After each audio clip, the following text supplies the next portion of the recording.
오늘은 지진의 위험성과 지진 발생 시의 안전에 대해서 자세히 알아보겠습니다.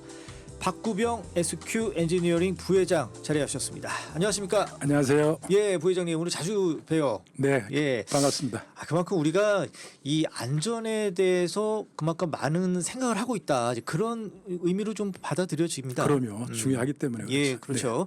알겠습니다. 그러면 본격적으로 앞서 말씀드린 대로 이 지진의 위험성 그리고 지진 발생 시 우리가 어떻게 대처해야 될지 좀 알아보도록 하겠습니다. 얼마 전에 김천에서도 2.4 지진이 있었고 오늘 제가 오프닝에서도 말씀을 드렸어요. 2.4 규모 이상 지진이 올해에만 우리나라에 31차례 발생을 했거든요. 와, 이거 좀 되게 많은데 이 현재 상황 어떻게 보십니까? 예, 금년 상반기가 아직 안 지났는데도 네. 31번 정도라는 뉴스, 저도 좀 깜짝 놀랄 정도인데요. 예. 예, 우리나라 그 한반도의 지진 상황을 판단하기 위해서는 먼저 기상청에서 발표한 과거에 우리 한반도의 지진 이력을 한번 살펴볼 필요가 있을 것 예. 같아요. 지지철 관측이 99년도서부터 시작이 됐어요. 예. 그래서 23년까지 약 한 25년 동안 평균적으로 보면은 2.0 규모 정도의 지진이 연평균 한 72번 정도 1년에 70번 이상이 발생을 예. 하지요. 그러나 대부분의 지진들은 규모가 3 미만의 네. 소규모 지진들이고요. 그러나 간헐적으로 또 4 이상의 큰 지진도 발생을 해요. 예. 근데 이러한 지진이 발생하는 것을 보게 되면은 우리나라에 이제 지진을 일으킬 수 있는 그 단층이라고 그러지 않습니까? 예. 그 단층 중에서도 움직일 수 있는 가능성이 있는 활성 단층이라고 그러는데 그런 것들이 한 450여 개가 보고가 되고 있고요. 네. 그 중에서도 규모가 좀 크다. 길이가 좀 길다라는 단층들이 30-40개 정도가 보고가 되고 있어요. 예. 이런 것으로 봐서 우리나라도 잠재적인 중규모 이상의 지진이 발생하지 않을까. 예. 그래서 결코 한반도가 안전에 대해서 그렇게 안전하지는 않다. 이렇게 진단하는 것이 옳지 않을까 하는 생각을 합니다. 예. 근데 지금 조금 전에 부회장님께서 이 대부분 규모 3.0 미만 작은 지진이다 이렇게 말씀을 해주셨잖아요. 네. 이게 뭐 1부터 시작하는 거예요? 그렇습니다. 1서부터 한 뭐 9까지도 예. 이렇게 보고요. 뭐 동일본 지진 같은 경우는 9가 넘었지 않습니까? 예. 그리고 국내에서 발생하는 지진들은 보통 2에서 3 정도. 그러나 이제 포항이라든지 울산에서는 특이하게도 5 이상이 발생한 예. 적도 있지요. 그러니까 우리 청취자분들 좀 이해를 돕기 위해서 좀 추가적으로 좀 네, 제가 질문 드리면, 그러니까 2에서 3 정도다라고 하는 거는 저희들이 약간 아주 미세 감지를 하는 정도. 그렇습니다. 실내에 계신 분들은 이제 예민하신 분들은 느낄 수가 있고 예. 실외에 계신 분들은 느끼기가 좀 어려울 정도.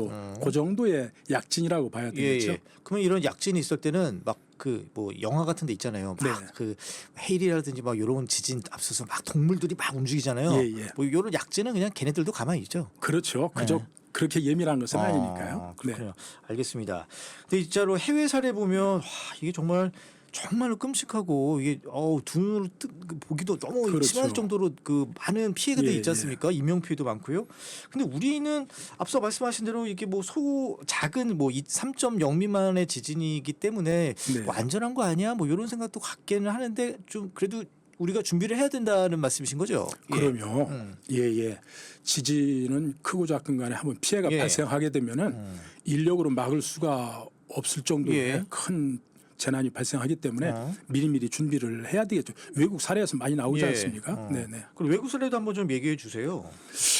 뭐 비근한 예로 오늘이 이제 3월 28일이니까 예. 꼭 네. 2달 전이네요. 네. 미얀마에서 강진이 발생을 해서 7.7인가 그렇게 됐었죠. 예. 지진이 발생을 해서 수천 명이 죽고 만달레이? 만달레이죠. 예. 만달레이에서 미얀마. 예. 그때 보게 되면은 도시가 뭐 마비가 됐었고요. 또 그로 진원지로부터 한 1,000km 떨어진 예. 태국에서도 공사 중이었던 30층 건물이 무너져 가지고 예. 또 많은 뭐 50여 명의 사상자가 나고 이런 피해가 있었지 않습니까? 예. 지진은 이렇게 무지막지 않은 엄청난 피해를 가져오는 자연 재난 중에 아주 무섭다고 봐야 되는 재난이죠. 예. 네. 근데 이렇게 강진이 발생하고 나면 그 다음에 연쇄적으로 더 지진이 발생을 해서 피해가 더 커지는 거 아니겠습니까? 그렇죠. 그게 바로 이른바 여진인 거죠. 그렇습니다. 예. 요즘. 그러면 어떻게 구체적으로 어떤 피해들이 발생을 합니까? 대표적으로 이제 건축물들의 이제 붕괴라든지 부분적인 파손, 예. 그 다음에 교량의 파손, 옹벽이라든지 비탈면의 붕괴, 또 심지어는 댐이 붕괴돼 가지고 갑작스러운 홍수가 발생을 하게 되기도 하고요. 예. 이로 인해서 산업 시설이 이제 전반적으로 마비가 된다든지 파손이 되기도 하고요. 네. 뭐니 해도 교통 두절이라든지 통신 두절 이런 것들로 인해서 사회 혼란 상태가 이제 가중이 되면서 한마디로 어떻게 보면은 도시 전체 나라의 사회 기능이 마비되는 이러한 복합 대형 재난으로 예. 발생할 가능성이 농후하지요. 그리고 만약에 앞서 방금 말씀하신 대로 뭐 통신 두절이 돼가지고 지금 어떻게 상황이 진행되는지 모르고 있으면 그게 더 혼란스러운 거 아니겠습니까? 불안하니까. 그게 그렇죠.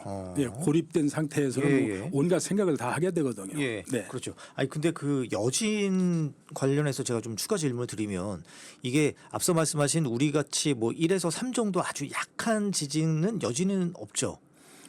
여진이 없을 수는 없고 있을 수도 있고 없을 수도 근데 있는데 있는데 있다 하더라도 작죠. 더 작다. 그래서 못 그렇습니다. 느낀다. 네네. 그럼 보통 이제 몇 이상이 있을 때 여진을 느낄 수가 있어요? 이제 우리가 뭐 몇 이상의 후에 발생하는 여진이 위험하다 안 위험하다 말할 수는 없고 예.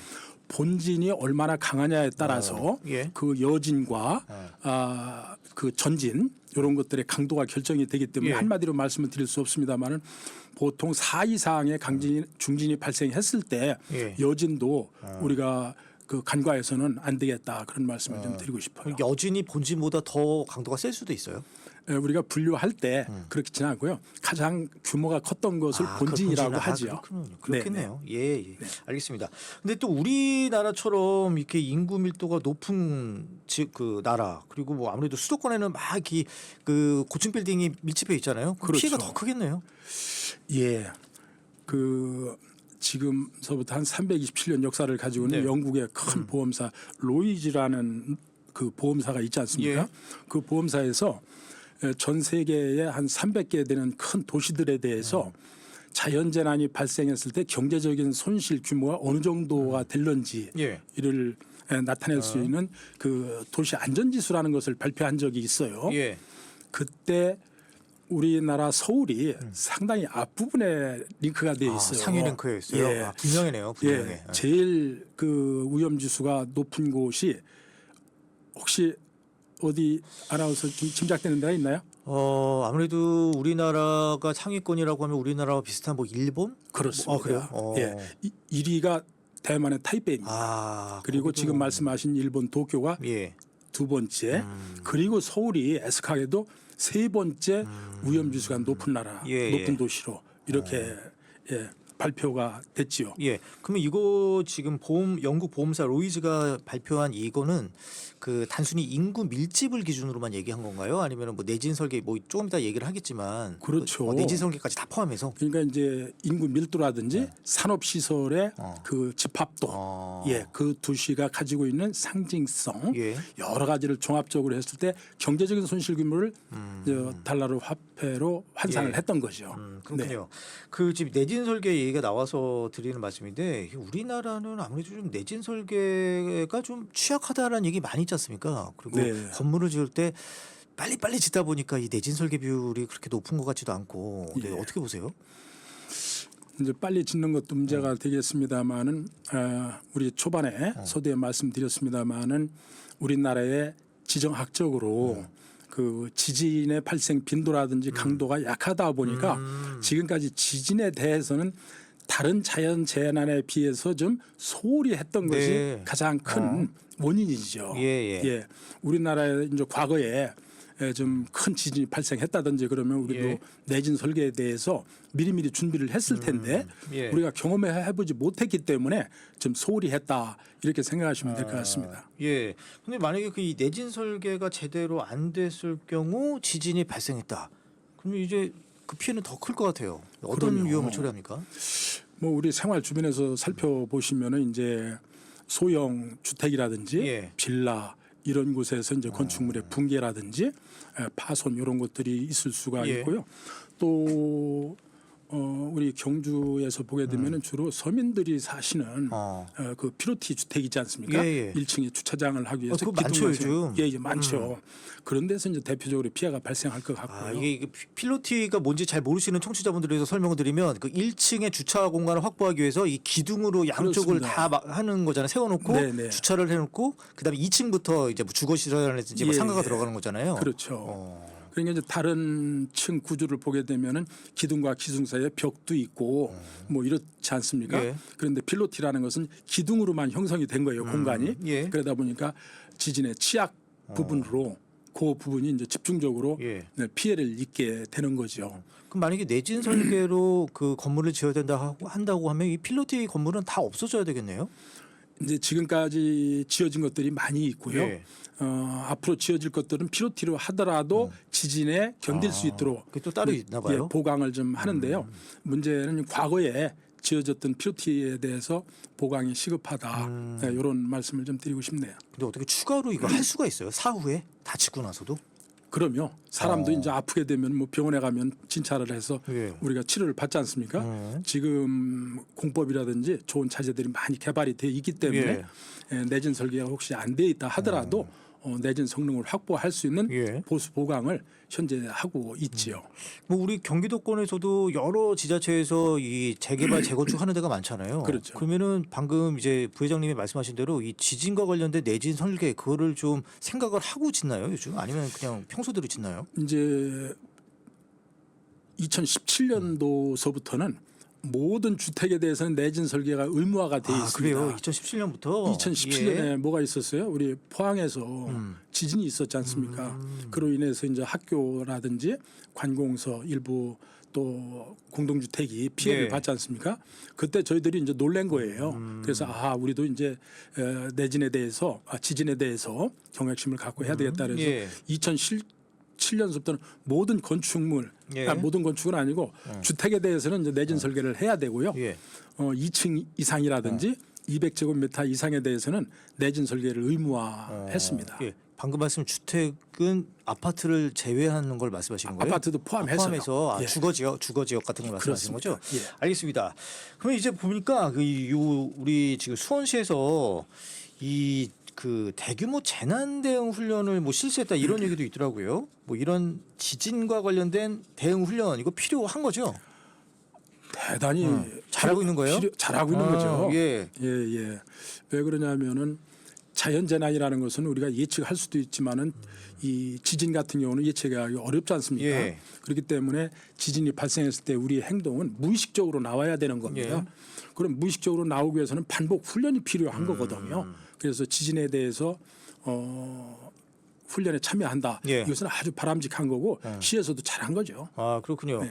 그럼 이제 좀 구체적으로 우리가 어떻게 이 지진이 났을 때 어떻게 대처해야 될지 좀 살펴보도록 하겠습니다.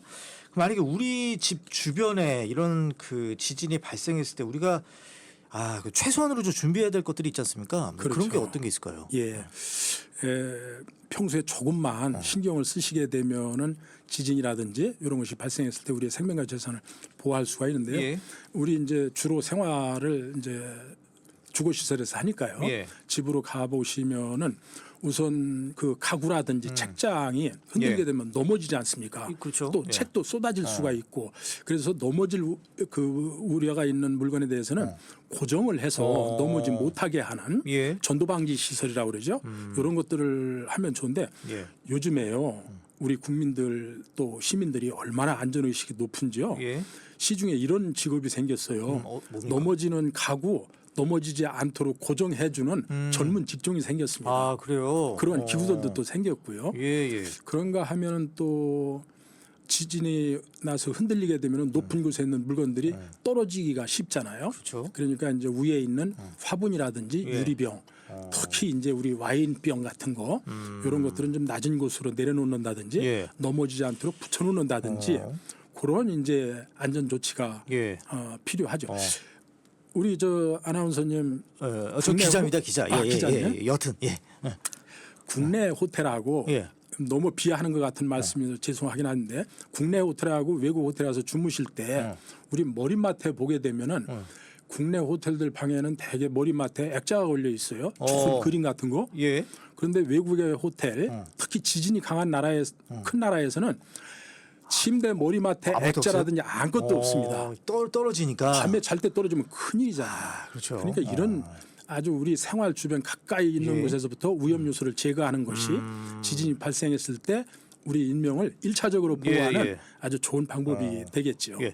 그 지금 부회장님께서 그런 말씀 하셨잖아요, 방금. 네네. 그 떨어지는 걸로 고정해 주는 그런 직업도 지금도 생겼다. 생겼어요. 근데 이제 지금 생각해 보니까 우리 어린 아이들이 막 그 선만 올라가니까 예, 예. 그거를 막기 위해서 이렇게 고정하는 거는 뭐 예전부터 있었던 것 같긴 해요. 예. 근데 이제 아무래도 지진 발생이 좀 빈번하다 보니까 그런 거를 막을 수 있는 새로운 직종도 생겼다. 하고 좀 신기하네요. 예. 요즘 가구 홍보할 때 그 전에 없던 것이 한 마디가 들어갔어요. 우리는 갈고리가 있습니다. 아이들이 매달려도 괜찮습니다. 그거는 진짜 누구를 부르지 않아도 우리가 집에서 직접 할 수도 있잖아요. 그렇습니다. 망치질 하나로. 예. 예, 그럼 이제 상황별 좀 행동 요령 좀 살펴봐야 될 텐데 우선 이 실내에 있을 때 지진이 발생했다. 이거 어떻게 해야 됩니까? 실내에서 지진을 만나게 되면 우리가 일단은 당황을 하죠. 예, 그렇죠. 가장 중요한 게 침착함입니다.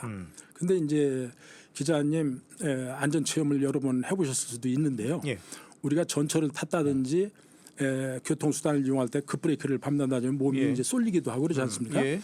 우리가 전후좌우 앞뒤로 움직이는 진동에 대해서는 잘 견뎌요. 근데 예. 상하로 이동하는 움직이는 때는 우리가 당황을 하게 됩니다. 예. 그래서 첫째 침착해야 된다라는 거. 어. 그 다음에 이제 실내에 있을 때는 우리가 지진이 멈추게 되면 탈출을 신속하게 해야 되잖아요. 예. 그때 혹시 현관문이 열리지 않으면은 어. 우리가 탈출을 못 하잖아요. 예. 그러니까 현관문을 우선 열어놔야 됩니다. 그리고 이제 지진이 계속되게 되면은 견고한 탁자라든지 예. 어떠한 공간이 있을 때 그 밑으로 몸을 안전하게 피하는 이런 조치가 필요하고요. 예. 그다음에 이제 지진이 끝나게 되면은 뭐 가스라든지 전기를 차단하고 비상약품이라든지 후레쉬를 챙겨가지고 이제 넓은 1층으로 나와야 되지 않겠습니까? 예. 개활지로. 그때 중요한 것이 엘리베이터 타시면 안 돼요. 에스컬레이터 타시면 안 되죠. 왜 그러냐면은 전기가 단전으로 됨으로 인해서 정지가 될 수가 있거든요. 예. 그리고 또 지진이 나면은 각종 유리라든지 낙하물에 의해서 파편들이 깨져가지고 바닥에 예. 깔려 있을 수 있잖아요. 이때 맨발로 걸을 수는 없잖아요. 그러니까 바닥이 단단한 신을 신고 반드시 나오셔야 돼요. 예. 이 실수 가끔 해요. 아, 워낙 상황이 긴박하니까 긴박하니까. 그냥 나가시는데 네네. 그것도 안 좋다. 그렇습니다. 그래서 지진이 많은 이제 뭐 저쪽 그 환태평양 지역에 보게 되면은 그 신발들이 있어요. 탈출할 때 신는 신발이 그래요? 바닥이 단단하고. 예. 근데 우리는 그런 거에 대해서 아직까지 거기까지 생각을 못 하시는 것 같아요. 근데 바닥이 단단해도 뭐 지금 신고 있는 정도면 충분한 거 아닌가요? 예. 이 정도면 하여튼 괜찮나요? 신발을 급하다 보면 그냥 나오실 수가 있거든요. 그렇군요. 네. 아니 지금 저희가 있는 이 스튜디오를 좀 예를 들면 여기 뭐 지금 저희는 라디오 방송이긴 합니다만 TV 같은 경우는 조명 시설 같은 게 많잖아요. 그렇습니다. 상당히 좀 위험할 것 같아서 일단 여기를 가정을 하면 지진이 지금 발생했어요. 그럼 부회장님 어떻게 하실 겁니까 지금 여기서? 지금 이제 우리 탁자가 있지 않습니까? 이 밑으로 몸을 숨겨야 되겠고요. 일단 요 탁자 밑으로 그렇죠. 숨는다. 예. 그다음에 우리 스튜디오에 출입구 있지 않습니까? 예. 이 문 열어놔야죠. 만약에 이게 건물이 움직여가지고 저분이 열리지 않는다. 예. 그러면 기자님하고 저는 이제 꼼짝 못하는 거예요. 큰일 났네. 그럼 저희는 네. 문 열어놓는 거 잊지 마셔야 돼요. 문 열어주고 예. 그다음에 뒤에 오는 사람들 위해서 열어놔야 돼요. 무조건 열어놓고.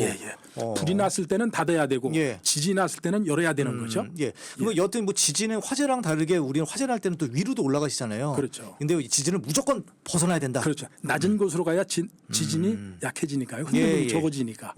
근데 만약에 지하 2, 3층에 계신 분들은 어떻게 하세요? 나오셔야 돼요, 그분들. 상대적으로 지하에 계신 분들은 흔들림이 적습니다. 그렇죠. 지상이 높을수록 흔들림이 많기 때문에 위험한 것이죠. 예, 그래서 터널이 붕괴되는 경우가 극히 적어요. 네. 집안하고 같이 움직이다 보니까. 예. 그러나 터널 입구는 가끔 무너져요. 어. 그래서 지하에 있으신 분들도 진동이 지진이 흔들림이 예. 멈췄을 때는 지상으로 나오셔야죠. 왜? 무섭잖아요. 어. 당황스럽잖아요.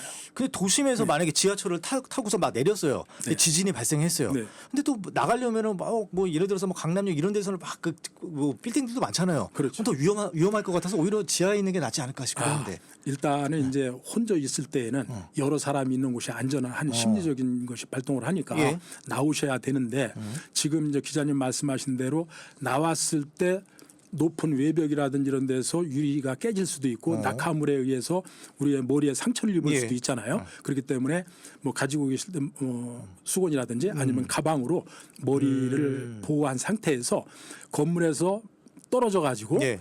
넓은 곳으로 대피하는 그런 것이 필요하죠. 여튼 이제 밖으로 나가는 게 중요하군요. 그렇습니다. 예. 그러면 이번에는 또 상황이 또 중요하니까 운전 중일 때 이것도 어떻게 해야 됩니까? 예, 아주 중요하죠. 뭐 우리가 교통수단하고 뭐 끊을 수가 없으니까요. 예. 일단은 속력을 줄이면서 서서히 우측에 정차를 하시고 예. 시동을 끈 다음에 반드시 키를 차 안에 놓고 문을 열고 나오셔야 돼요. 그건 왜 그런 거예요? 그러냐면은 우리가 상황을 본인이 정리할 수도 있지만은 본인이 정리를 못할 수가 있잖아요. 예. 그때는 다른 분이 오셔서 차를 뺄 수도 있어야 되기 때문에 예. 키를 반드시 꽂아놔야 되고요. 예. 그다음에 우리가 정차하는 곳이 중요한데 고가도로라든지 예. 또 이런 터널 이런 데서 놓게 되면 위험하죠. 예. 그러니까 교량이 아닌 그런 부분에 이제 정차를 시켜놓는 것이 중요한 사항이 되겠죠. 그렇군요. 그 앞서 이제 우리 여진에 대해서도 얘기를 했는데 2차 피해 막기 위해서 우리가 어떤 점들을 좀 확인하고 주의를 해야 할까요? 2차 피해 생각보다 클 수가 있어요. 예. 우선은 이제 지진이 끝나게 되면은 이웃이라든지 가족들이 안전한지도 살펴봐야 되겠고요. 예. 그다음에 이제 생활을 하기 위해서 주거 시설로 들어가야 될 텐데 실내로 들어가야 될 텐데요. 예. 그때 일단은 육안으로 외부에서 건물이 안전한지 구조적인 점검을 한 다음에 예. 들어가는 그 단계마다 주변을 살피셔야 돼요. 혹시 또 떨어질 물건은 없는지, 예. 또 떨어져서 바닥에 위험하지는 않은지, 미끄러질 수는 없는지 이런 것들을 살피시고요. 예. 그 다음에 전기하고 가스를 이제 써야 되는데 그때는 좀 점검을 철저히 하셔야 되고 특히 엘리베이터하고 에스컬레이터 이런 것들은 절대 이용하는 거예요. 전문가가 점검을 하신 다음에 이용하는 것이 2차 피해를 줄일 수 있는 방법이 되겠습니다. 지금 이제 부회장님께서는 우리 개인들이 어떤 그 해야 될 뭐 수칙들 이런 거 말씀해 주셨는데 그래도 우리 지자체 정부 쪽에서 뭔가 해야 될 일들이 많이 있지 않습니까? 뭐 건설업계도 마찬가지고요. 네, 네. 예, 어떤 것들을 좀 해야 될까요? 아까 말씀드렸습니다만은 이제 공공시설이라든지 주거 시설에 대해서는 내진 설계가 의무화되어 있지 않습니까? 예. 그럼에도 불구하고 에스카가 한 2년 전에 내진 설계되어 있던 건물 지타가 뭐 주차장이 붕괴됐다 이런 이야기를 들으셨잖아요. 예. 그것은 한마디로 설계 도서대로 공사를 안 해 못하기 때문에 그런 게 발생하는 거죠. 예. 그렇게 지어진 건물이 나중에 지진을 만나게 되면 더 위험한 거죠. 그렇기 때문에 설계도대로 공사하는 품질 관리가 네. 시공사에서 철저히 좀 해주셨으면 좋겠고요. 그다음에 지자체라든지 정부에서는 지금 열심히들 하고는 있어요. 예. 그 각종 세제 혜택을 준다든지 지원을 해준다든지 그렇습니다만은 제가 좀 애석하게 생각하는 것은 이런 그 혜택에 대해서 홍보가 미진한 거예요. 예, 예. 또 그런가 하면은 우리 국민들은 관심이 적은 거예요. 설마 뭐 지진 살겠어 예, 이런 예. 거죠. 예. 그런데 지금 예를 들어서 제가 주택을 좀 손을 보고 싶다. 그럴 때 우리 주택 손을 볼 때 내진까지도 같이 보강을 했을 때 예. 어떠한 세제 혜택, 금융 지원 혜택은 없을까 생각하면 있거든요. 오히려 유리한 거잖아요. 유리한 거죠. 집주인 입장에서. 예, 예. 그래서 예. 홍보도 잘해야 되겠고 또 우리 집주인 입장에서는 그런 것들을 파악을 해서 예. 실정에 맞는 혜택을 받아야죠. 네, 그렇군요. 그런 것들을 좀 했으면 예. 좋겠습니다. 알겠습니다. 뭐 시간이 거의 다 되고 있는데 저 부회장님 우리 안전 체험을 할 수 있는 장소 요거를 알면은 국민들이 우리 시민들이 이거 진짜 지진 위험하다 그 체감할 수 있을 것 같아요. 어디를 가면 될까요? 우리 주변에 생각보다 안전 체험할 수 있는 체험장이 많이 있어요. 예, 예. 가깝게는 우리 교육청들 있잖아요. 예. 어지간하면은 시도에 교육청 하나가 있는데 다 딸려 있습니다. 안전 체험장에 학생들을 교육하기 예, 위해서 예. 그런가 하면은 우리 기자님 저도 그렇고 기자님도 그렇고 민방위 교육 다녀오셨잖아요. 예, 그렇죠. 민방위 체험 교육장에 예. 지진 체험장이 그렇군요. 많이 있어요. 알겠습니다. 예, 그럼 여기까지 좀 말씀을 듣겠습니다. 네, 지금까지 지진 발생 시 대응 요령 들어봤고요. 박구병 SQ 엔지니어링 부회장이었습니다. 고맙습니다. 네, 감사합니다.